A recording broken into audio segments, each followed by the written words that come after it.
So we're now broadcasting live. Hello, Internet. Hello, everyone that's watching at home or wherever you are. So as usual, I'll give everyone a minute or two to log on and join the call. I can see that we've already got a few people signed in. If you want to use the chat functionality and say hello, please do so. We'll see it come up on the side of the screen. I've got the awesome Piers with me. Hi, Piers. Hi, Ankush. Hi. It's good to have you here. I'm really looking forward to the webinar today. I think it's quite a juicy topic and one that I think a lot of people are interested in, and you're someone that's certainly got some experience in this field and can talk from that. So yeah, I'm looking forward to it, and looking forward to any questions that we get as well from people who have. We've already got some practical questions, so anything goes. I'm speaking for you, Piers. You know what? You might want to say no, but anything, I think fine by me. Anything. Yeah, we're keeping it pretty open today. So I can see slowly people are registering as tends to happen. So you're off your trains. You've been on a lot of trains today.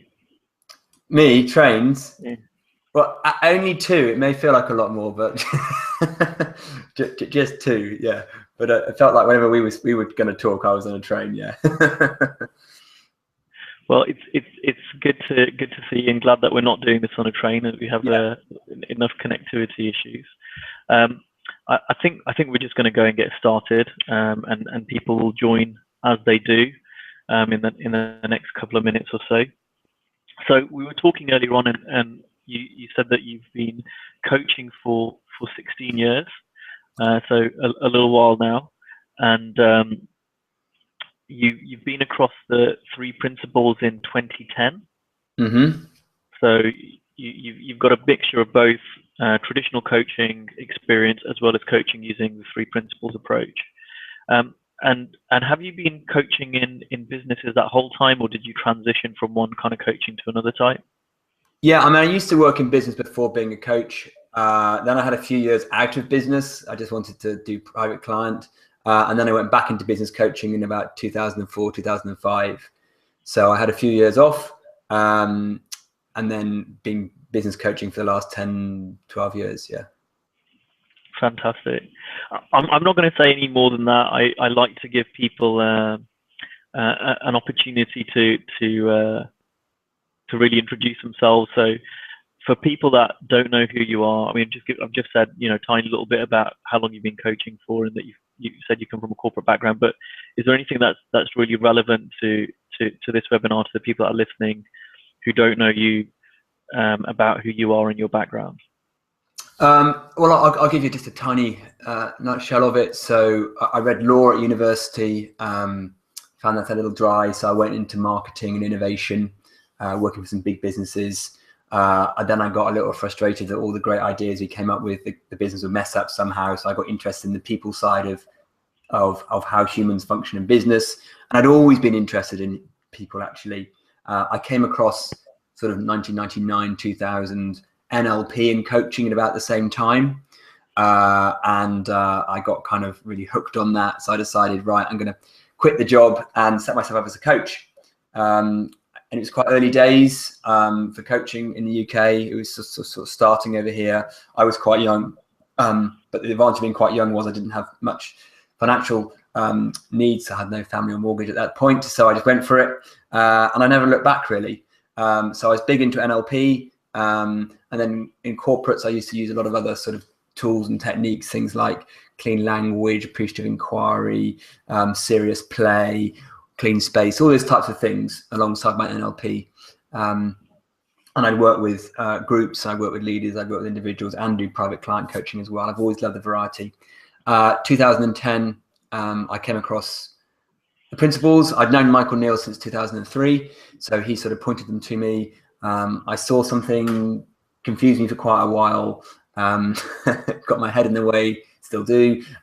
Went on Super Coach, really saw it, started to think how wonderful it was. Then I did the 3 Principles Institute, Wonderful Institute, and I've been studying principles ever since, really, and find it fascinatingly amazing.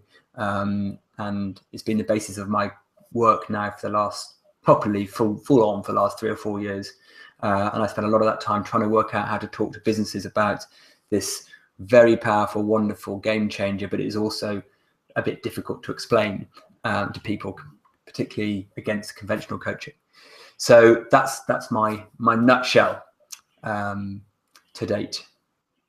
And is your practice at the moment predominantly business clients then? I'd say it's probably 70-30. I still love doing private client coaching because you can really get into it, and it's I love the variety of it. But actually, the gap between what I'm doing in private client coaching and business coaching is just narrowing all the time. So it's very different. I might wear a bit more of a suit when I'm doing business coaching, but not much difference really in the content of a session. It can be a little different, but yeah. So the majority is business. Yeah. So let's go back to the beginning a little bit. You know, there are a lot of people who struggle in this profession. I think it's fair to say, and you've kind of given us a whistle-top tour of I started here and I did this and I did this and I did this, and maybe some people are listening to this going, well, hold on, what did you actually do? How, you know, you're a young guy, you've done some kind of training. Well, how do you go from that to actually getting paid for the work that you do? Yeah. So. Gosh, I was in my late 20s when I started. I got interested. I read. I did what is now the Coaching Academy. It wasn't then. It was called something else back then. I did a bit of studying with them. I'd already studied some counselling. I studied some NLP, you know, Richard Bandler stuff. And then really it was very simple. I just thought to myself, I'm just going to try this out. And I'm going to talk to people and see whether they find it valuable. I'm not going to worry about the money for a bit. You know, I'm just going to see, you know, whether it's valuable. And you know, as I was training as a coach, you do your sort of practice clients. So, and that people seem to find those valuable. So then I just started charging a fee, basically. And I set up a website.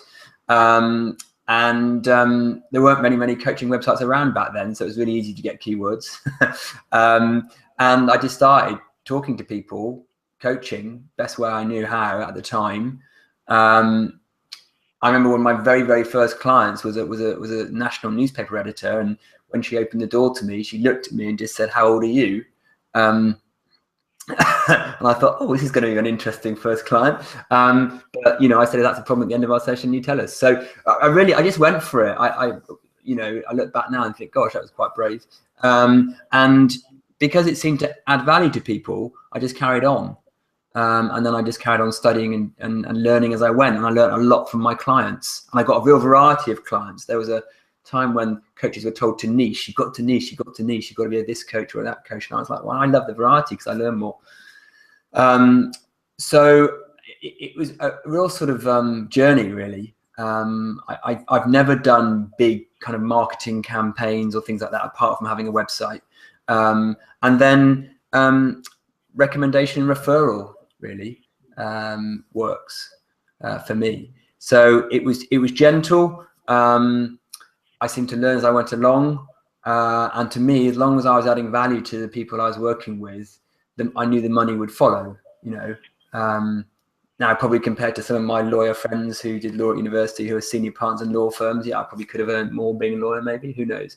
But I've managed to survive doing this for 16 years, and I'd say more than survive, you know, I have a comfortable life with it. So, yeah, I mean, there was no magic bullet. You know, I've learned a lot along the way. So I want to just slow that down again a little bit, and just ask, how did you go from learning and training and maybe doing some free coaching, some free sessions, if you like, practice sessions, to landing on the door of a national newspaper editor? Because again, I'm thinking that there's got to be something there that might be useful for people to hear. Well, the national newspaper editor, you know, she saw my website and emailed me. Was it email back in those days? Maybe I call you phone. I can't remember. Literally that simple, you know. And then you talk to them about what you do. I'd keep it quite basic. That's all I knew how to do. I was using coaching as a frame for my NLP. So I was having some NLP techniques and approaches inside the coaching. So I was definitely an NLP coach. But, you know, you get them to understand what you can do for them, give them a little experience of that, and go from there. So I'm not trying to make it sound easy, but it is quite simple. I mean, you know, what I found was the more, particularly when I was using my website, the more I was me on my website, the better I would have a conversion ratio from inquiry to client, because that, sorry, the more so the more I was me on my website, you know, the more I. Oh, I don't know if it's just me, but I can't hear you, Piers. I don't know if you've pulled out something or put yourself on mute. But oh, I think can you say something? Oh yeah, you're back. Huh. Great. Well, no idea what happened. Apologies. But there we go. Gremlins in the system. Just to prove this is a live recording. Yeah, absolutely. And I'm a real human. I'm not a recording. So we were talking about. You were saying the more you were you on your website, the easier it seemed to get. And what I'd love to ask and hopefully unpack is, what do you mean by that? What do you mean the more you are you? And can you give us some examples? Well, I think what I meant was I would just put on my, because obviously you're getting inquiries from your website, and then you need to convert them to a client. And what I found was the more I was just my style of coaching and expressed who I was on the website, which I'll tell you about in a moment, then the easier it was to convert someone, because I would have filtered out the people that didn't like my style of coaching before they even inquire. So rather than being very vanilla and trying to be everything on the website, and then you're getting clients that really aren't you when they meet you, it's like in a job interview. If you pretend, you're not really going to be very good at the job. So I would, talk about, I kept it very simple. I talked about the benefits. I talked about the NLP approach and what that could do for people. I talked a little about my own background, talked about, how I helped people. So there wasn't anything, I wasn't being particularly polarizing on there. But what I realized was that the more explicit I was on the website, and the more I could let my own sort of personality come through, the more likely someone was to become a client when they would speak to me or whatever. And I didn't sort of spend time doing free sessions up front and stuff like that. They could have a 20-minute conversation with me on the phone. If it didn't work, it didn't feel right then, I mean, that's not, no need to be the client. So I think getting the fit right is important, rather than trying to take every single client. Back in the day, I had a kind of a toolkit of approaches, so I knew I could help people with a wide range of areas. And it was a fraction more, back when I first started, a fraction more remedial. What I was doing, I was probably helping people that weren't quite such in a good place, rather than having people go from good to fantastic. There were plenty of coaches out there, sort of high performance coaches. I seem to work slightly more in the therapeutic area, particularly to start with. I mean, I've shifted from that now. But I was differentiating what I did to, say, other therapists and things, and I didn't hold back on that, about how I believed NLP and coaching could be more powerful than some other forms of therapy. And if people didn't like that, they wouldn't come to me. So that's what I meant by that. It is about the connection after all.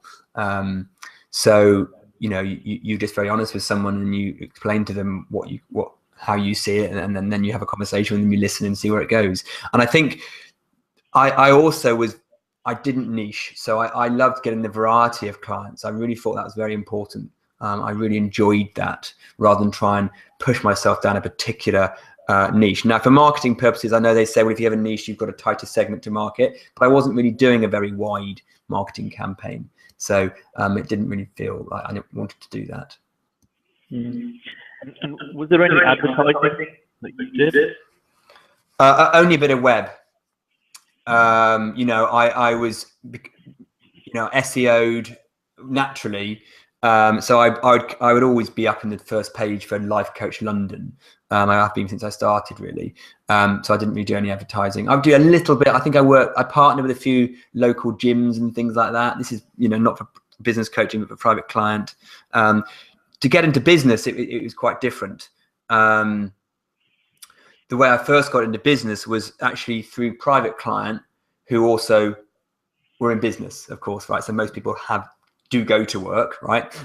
So you then would just talk to them about their business, and they would then refer you in. So you could go into corporate coaching via private, and then the other way would be to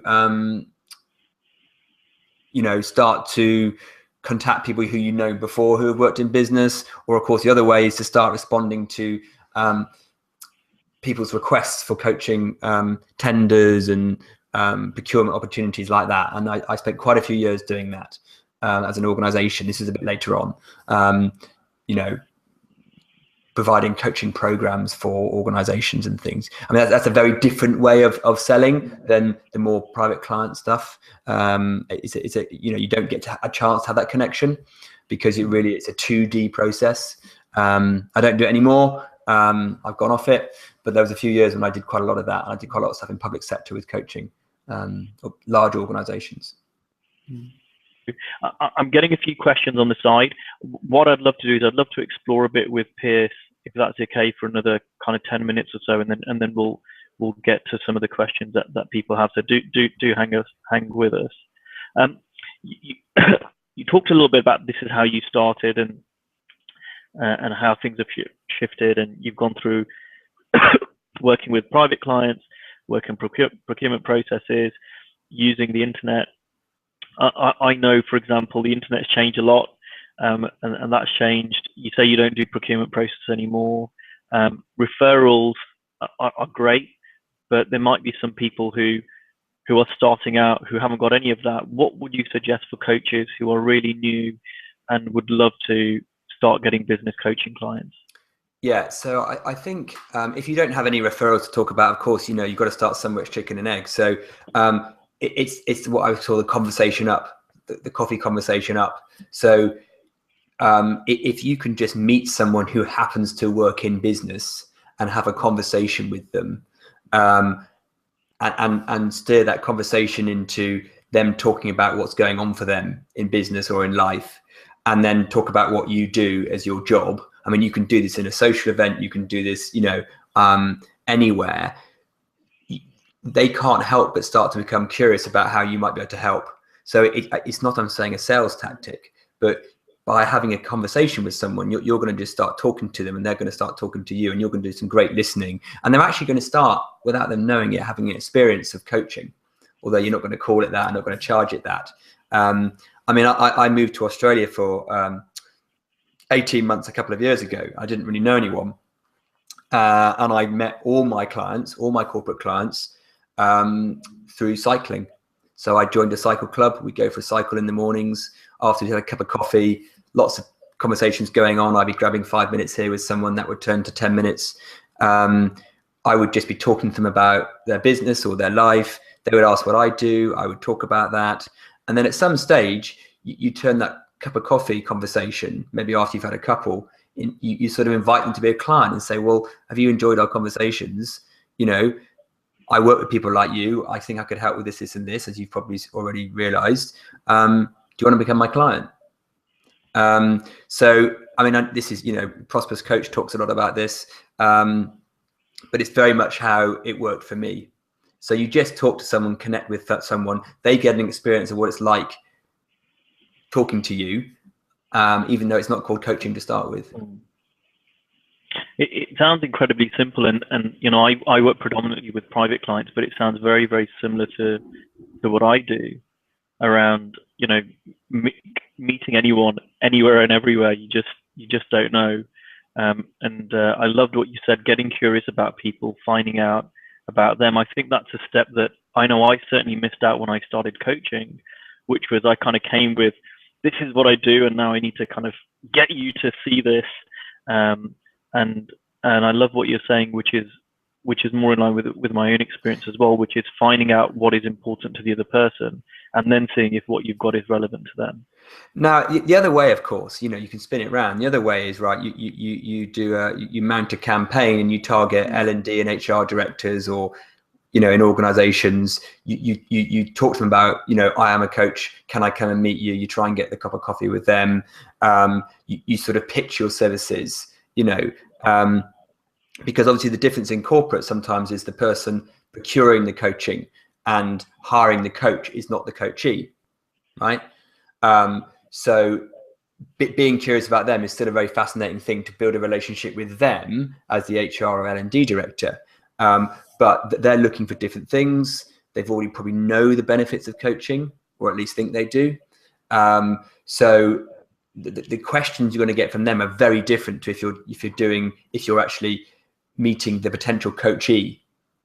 So particularly nowadays, and when I first started, actually, I was still educating people about what coaching was, because people would say, well, what is coaching? Is that like sports coaching? Well, what is it? And now most people in organizations of a reasonable size will have some idea what coaching is.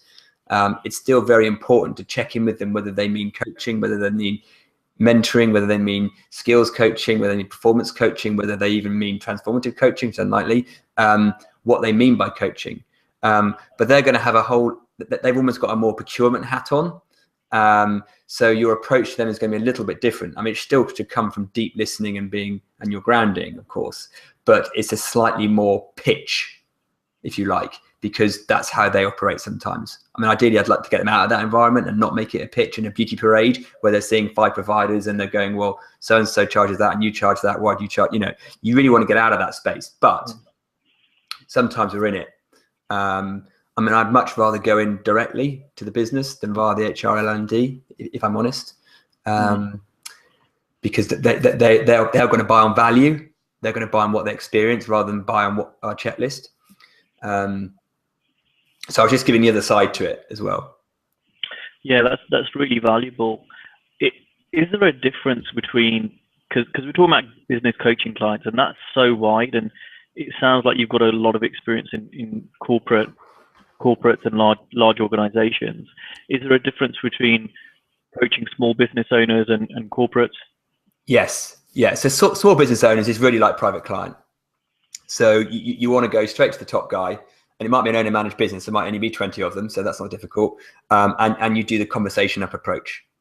That's the easiest way of doing it. I mean, to get the conversation in the first place, you might want to talk about something to do with the fact that how, especially in a small business and an owner managed, how the resourcefulness of that individual is fundamental to the bottom line, right? In a small business, it's even more fundamental actually, because you haven't got so much other stuff to back yourself up with. So you might want to sell the benefits quite a bit, but really in a small business, it's much more like private client coaching. Whereas an organization, they're going to have some kind of process or system, annual training, coaching budgets, procurement lists, preferred supplier lists, all sorts of things. So you've got a lot more hoops. Once you're in, it's not bad, but getting in can be quite lengthy. Some organizations are leaner and more agile and will operate a bit more nimbly, but a lot of the bigger ones, that for their due process and their risk averseness, they feel they have to go through lots of hoops, which not every coach is up for. I'm not that keen on it anymore, really, but I've done a lot of it, written many tenders in my time, and it's a bit of a dark art as well. Yeah, and I'm smiling because my previous life was as a procurement manager. So I've been on the other side, and yeah, it's all my fault. People like me, and like with every organization, there's some people who use procurement, like you say, nimbly, and there's some people who use it as a checkbox exercise. Were there any things that you found, like, that, because I know with private coaching, there's no qualifications needed and people don't tend to really ask for anything. But with business coaching clients, are there certain insurances that people tend to ask for? Are there certain qualifications people look for? What is the difference there? Some do, some don't. So some will just take you as the person, take your experience and hear who you've worked with and how long you've been around and get a feel for you. And they don't care your how many checkbox you've got on your things. I mean, having some professional indemnity insurance is probably a good idea, full stop. But some organizations don't care. Some want to know, are you a member of this? Are you a member of that? Are you ICF? Are you AC? What are you? What I would say is there's a lot less people asking for that out there than people think there is. So a lot of people who are training for coaches think, well, I need to have this piece of paper because that's going to mean I can coach. If you don't, it might stop you going into some organizations who have that precondition, but there's a load that don't. I mean, I haven't been asked for my qualifications for a long time, possibly because it's fairly obvious I've got some. But it's amazing how little you do get asked. There are some organizations, again, who will say, unless you've got X, Y, and Z, you're not coming near our organization. To be honest, that's not really the kind of organization I want to work with anyway. So that filters me out very nicely. With organizations, I know, again, when I worked in corporates, people really like to measure, you know, and they like to measure outcomes. You know, do you get asked about outcomes, promises that your coaching will deliver? How do you deal with that? What do you promise? Yes, absolutely. Some organizations do ask. I personally try to steer the conversation in a different direction. Not because I don't think it delivers great stuff, but I'd rather they spent all their budget on the coaching, not the evaluation. So my preferred model would be that they just use the anecdotal feedback and they ask the coachee, is that a valuable use of your time and our money? And the feedback is usually so overwhelmingly yes, it doesn't need evaluation. And then they can use the whole budget on the coaching rather than spending a lot of time measuring it. Obviously, I've worked in organizations where they like to measure things, and there's various ways you can do that. I mean, you can do psychometrics or assessments before and after, you know, and if you're doing a coaching program before and after, you can do that. You can do the Kirkpatrick levels evaluation. You can get lots of feedback. You can do 360s. There's numerous ways that you can measure the benefit of it if the organization wants to. My question, I always challenge them back and saying, well, how come? You know, what are you doing this for? You know, I like to have a conversation with them about it. I'm not challenging them and saying, don't do it. I just want to know why they want the information, because often they don't do anything with it, right? So it's a waste of their time. Sometimes they're doing it to justify their own job. If I'm being a little bit cynical, they go, well, my role in HR and LD is to measure these things, rather than just listen to the boss saying it's really valuable, going to have some more. I also find now, if I'm in that conversation, I've missed something around the connection probably. I mean, that's not 100%, but I would say if they're starting to go, well, is it valuable? Is it not? How do you measure it? I'm thinking actually they haven't really felt this yet.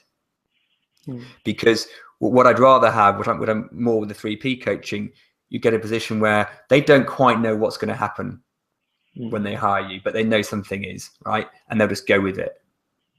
Right. And they're going to ask some questions around evaluation, but actually you can probably blow them off a little bit.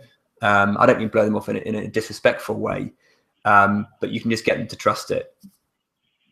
Yeah, I know with my private clients, if people ask me, you know, what can I guarantee by them coaching with me? And I say absolutely nothing, because I think it does people a disservice to think that I'm going to give them something I'm not. What I do say to clients is that I'm willing to play at whatever level they're willing to play at. So whatever level they're going to come to the coaching at, I will meet them there, because I really want them to be invested in that. I'm wondering if that really works in a business context.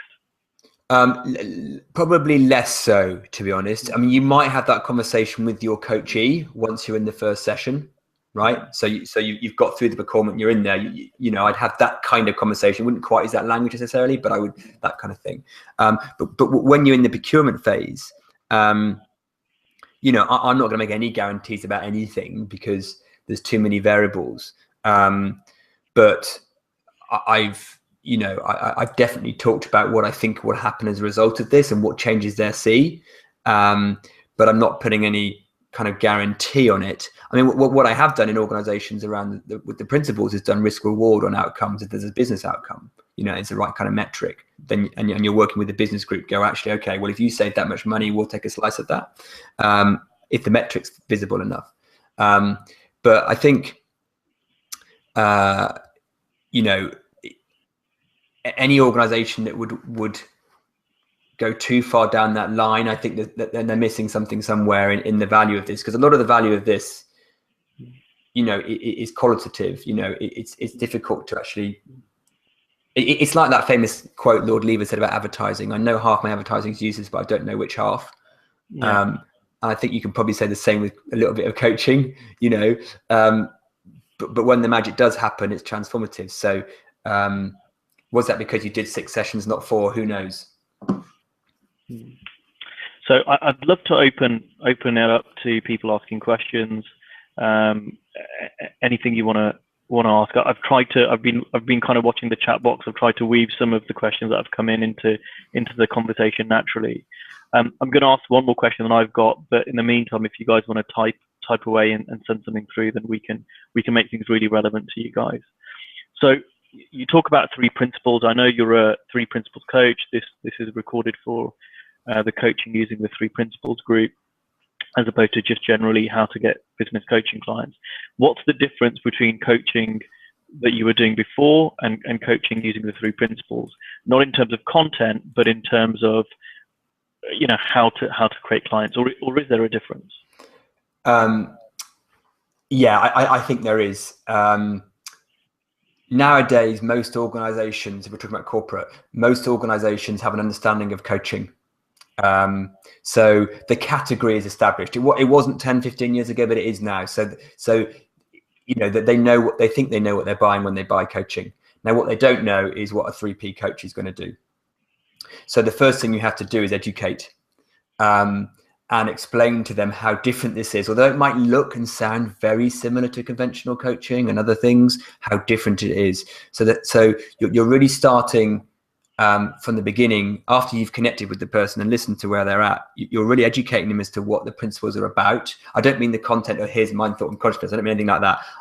The nature of the intervention and what level it's working at, what direction it's pointing to, the fact that it's a principles realization-based understanding that has pervasive, sustainable benefits. And so you're doing that whole piece before you even get into anything else. So there's a whole education piece that tends to bring up a few questions for them. You know, the common questions, you know, you'll get is things like, well, is this a bit hippie? My lot of cynical.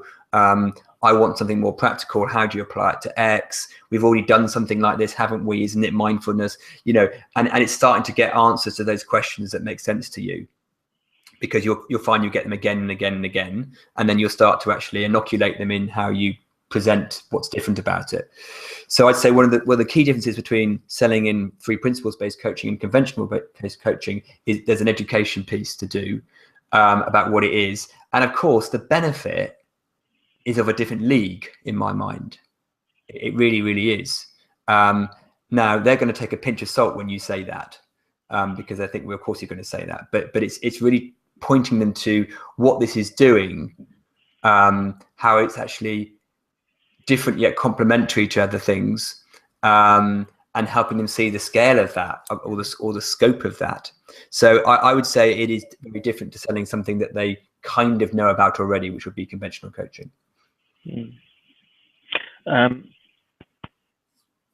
How do you do that education piece? You know, because it sounds great in theory, and you talked about some of those objections that people have, and you know, I'm just thinking that some people on this call might think, I've no idea how to answer those questions. Well, all of this watermark with connection and grounding, right? So, you know, we can go into that more if you want to, but first of all, any conversation you have, you've got to have real presence and listen and have connection and your own grounding of what you're talking about. So if we take that as a given for a moment, which it probably isn't, but let's just take it. Once you've got that, the first thing you're doing is you're listening to what is going on for them and finding relevance. So every organization is going to have, every person you talk to in every organization is going to have stuff that's going on for them, an opportunity or a challenge. So you're listening to that. And as you're listening to that, you're starting to pace where they're at with where you're at, right? So you're starting to listen to see how what they've got going on for them, what would make a real difference to them, you've got the solution to. And once you've got a feel for that, you'll start telling them about the benefits. Before you're going anything into what the principles are or what this intervention is, you're starting to say, well, you know, imagine it could be like this, you know, enable them to see the future outcome.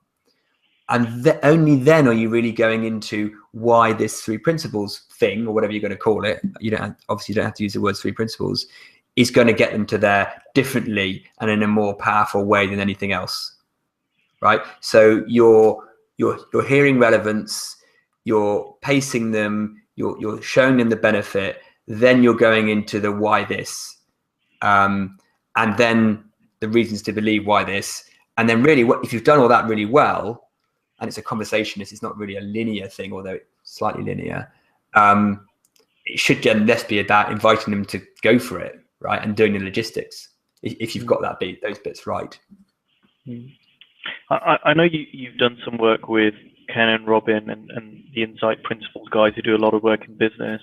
And I know when I spoke to Robin 18 months ago, maybe a little bit longer than that, about doing some work in corporate, when I was still in corporate, he was talking about doing, giving people the option of saying, you know what, let me just come in and do a pilot. Let me come in, and if you don't like it, just pay my expenses. Do you do anything like that? Is that something that you're a fan of? Yes, if the fit is right and the potential is there, absolutely, I would do that. I wouldn't do that if I don't think the fit is there and the true partnership is there. So partnership is a bandied around word in business, and fit and all that. But I think if you see that the people are really kind of up for this and open and willing, but there's just a few things in the way, like money, right? Or they just need to experience it. And you might think, well, actually, I'm going to go in and, at a lower price, because I feel that if they see this, the relationship's going to blossom. It's going to be a proper partnership, and they'll value that in you, and you'll value that in them. Now, I wouldn't go around offering that to anyone, because sometimes the organization is just trying to hardball negotiate with you. It's not a partnership and it's not a fit at all. So you'd only do that if it felt like the signs of a real fit and partnership were there, in my mind. I mean, other people might have it differently. Another question I've got is, I'm aware that we've only got a short time. We've covered loads already, but for what are some of the top tips you'd want people to take away from this webinar? People who are coaches, people who are got an interest in three principles, want to take this out into business, want to have business coaching clients, don't have them right now. What are some of the things that we haven't talked about that you'd really want them to take away? Well, I suppose we haven't talked about us in this, us as the practitioner, the coach. I mean, to me, if business development and getting clients feels uphill, I'm not saying it might not be slow, because these things take time, but if it feels uphill, if it feels sticky, if it feels hard work, if it feels painful, feels frustrating, then have a look where you're at in your quality of mind or thinking. Because I guarantee that's where the answer is. It isn't the marketplace, right? There is a huge opportunity out there for what we do, whether that's conventional coaching or 3P. So if it feels impossible, feels difficult, and I mean those for a prolonged period of time, because we're all going to get moments where we're thinking, come on, client, just say yes. If it feels like that, then have a look at yourself, right? Because there's something in yourself that's getting in the way. I mean, I go through phases where I feel like, oh God, it's so slow getting this work, and blah, blah, blah, blah. And I wish it would hurry up. And I'm 16 years into it, and I still go phases where it just feels like nothing's happening. And then whoosh, you get a bit more, right? But I know when I'm in those phases of it feeling slow, that's kind of me. And I don't take it too seriously. So that'd be my first tip. If it feels uphill, it's you. The other thing is, don't underestimate the value of connection and trust in that potential client, whether that's the procurement person or whoever it is.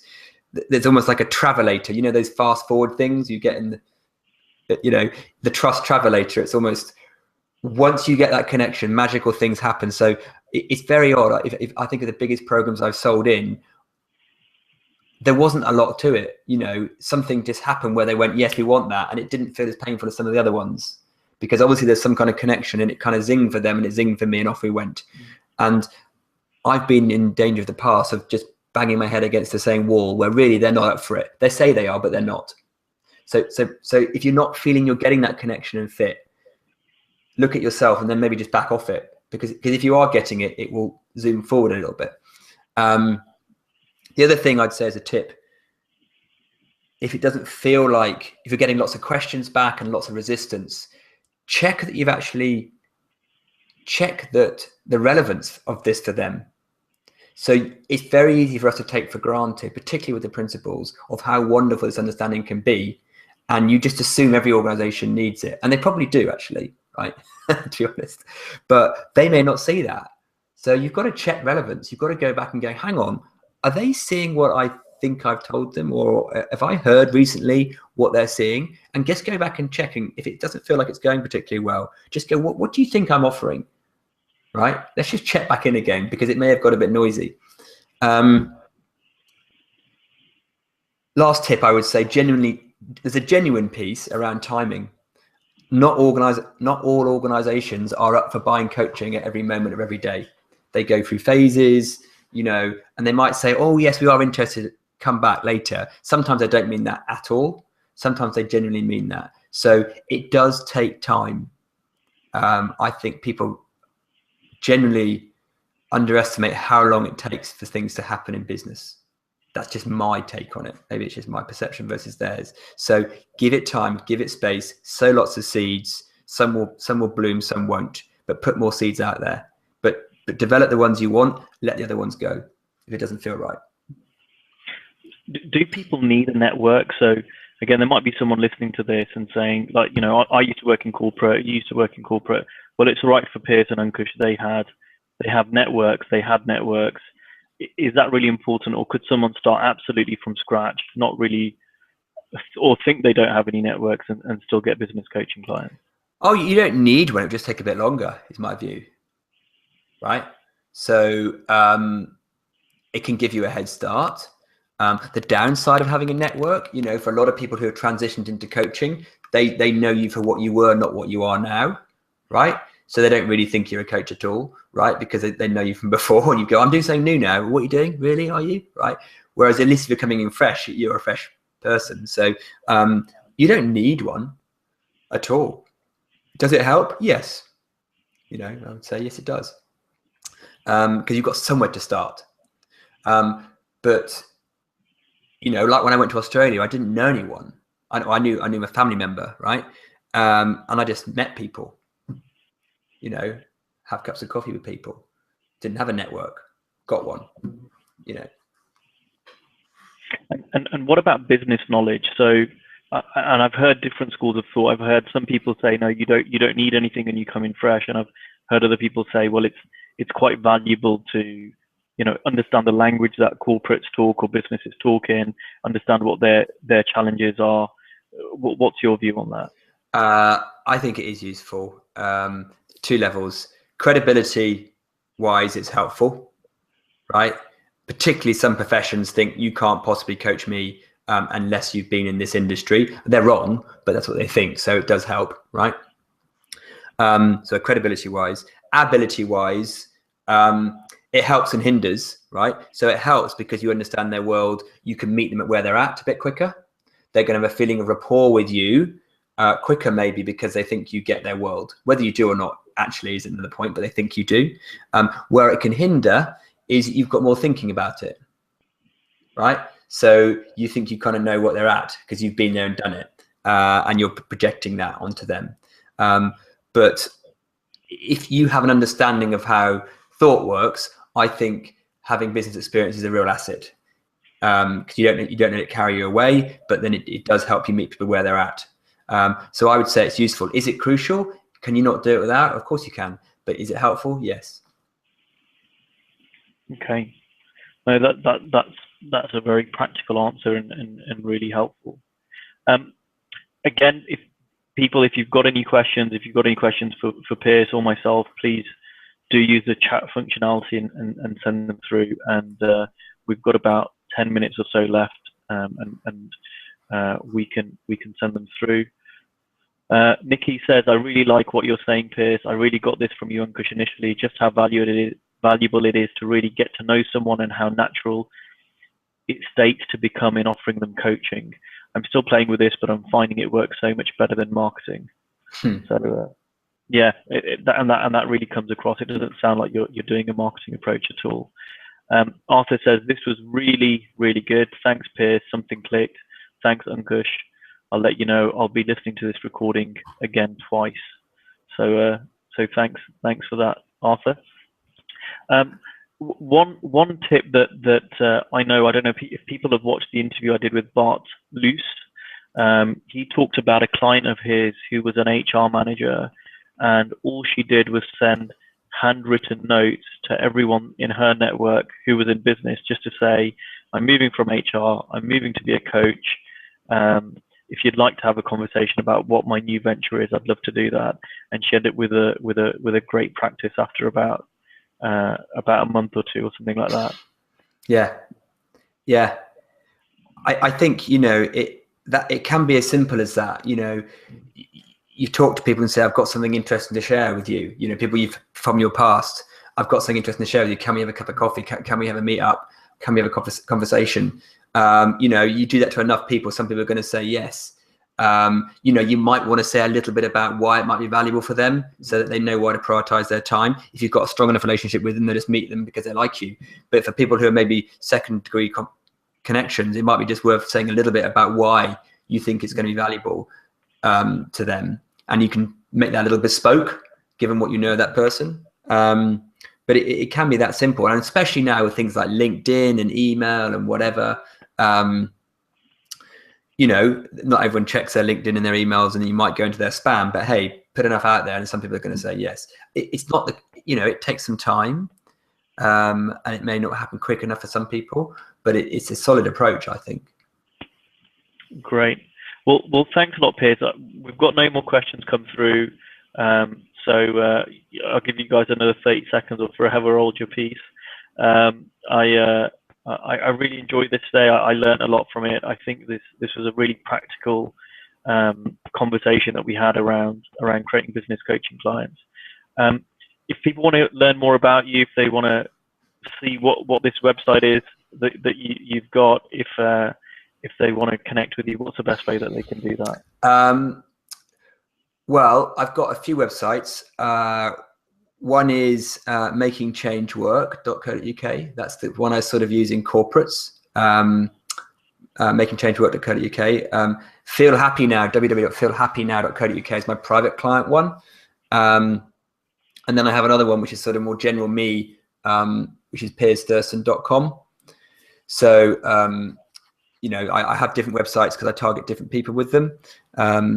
I do quite a bit on LinkedIn as well. So if you look at me on LinkedIn, there's a few posts on there. I play around with different ways of talking to people on that and hit and miss. So you can please contact me there or drop me an email. Well, what I would say now, though, actually interestingly, is I get a lot less stuff on the web now. I get a lot. I mean, I get a very small percentage of my business through the website.